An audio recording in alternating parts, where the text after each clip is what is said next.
बड़ी खबर आ रही है दिल्ली ब्लास्ट को लेकर। अल फलाह यूनिवर्सिटी में अब लॉकर्स चेक किए जाएंगे। तो अभी की एक बड़ी खबर आपको बता दें, प्रोफेसर के लॉकर भी चेक किए जाएंगे। बैंक डिटेल पुलिस जुटा रही है।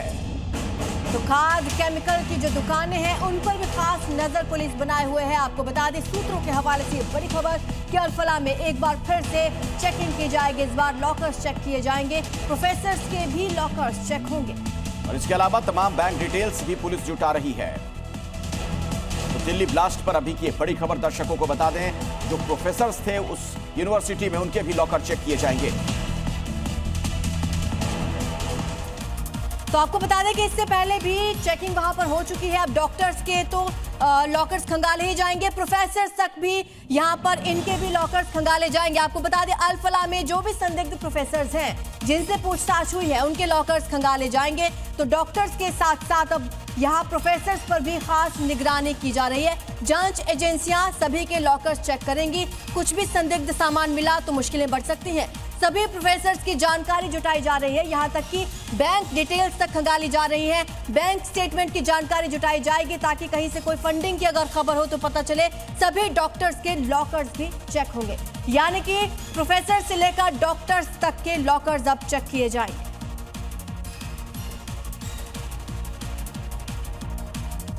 और अभी की एक और बड़ी खबर दर्शकों को बता दें, पुलिस के निशाने पर जो संदिग्ध हैं वो कैसे हैं जरा उसे समझिए। धर्मस्थल, किराएदार, तमाम लोगों की जांच हो रही है। साथ ही जो सिम दुकानदार हैं वो भी निगरानी पर हैं। होटल से लेकर धर्मशाला, खाद की दुकानें, केमिकल्स की दुकानें और पुराने कार के जो डीलर्स होते हैं उन पर खास तौर पर नजर रखी जा रही है। तो इन तमाम जगहों पर तलाशी अभियान तेज है। होटल, धर्मशाला, खाद की दुकान, पुरानी कार डीलर। आइए सीधे आपको लिए चलते हैं। मेरे सहयोगी अनुराग इस वक्त हमारे साथ मौजूद है इसी खबर पर कुछ और जानकारी के साथ।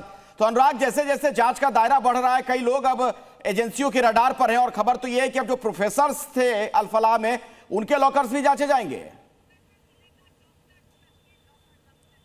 जी बिल्कुल सही कहा आपने, और ये खंगाले जा रहे हैं। स्पेशल टीम एक बनाई गई है, लेकिन उससे पहले मैं एक और बड़ी जानकारी आपको देने जा रहा हूं कि जो इश्तियाक था जिसको जम्मू कश्मीर पुलिस ने उठाया है और AK-47 जिसके कहने पर मुजम्मिल को कब्जा दिया गया था, जिसके उसके निशानदेही पर जो है उसको अक्टूबर में पकड़ा था, उसने यहां से देखिए कुछ दूरी पर एक मदरसा भी बनाने की तैयारी शुरू कर दी थी। और वल्लभगढ़ क्राइम ब्रांच और सुरक्षा एजेंसियों ने उस मदरसे पर जब उसका इंफ्रास्ट्रक्चर देखा, जो स्ट्रक्चर की जांच की, तो बेहद चौंकाने वाली जानकारी सामने आई है। मैं कैमरा जर्नलिस्ट रंजन से कहूंगा कि जरा जूम इन करके दिखाएं।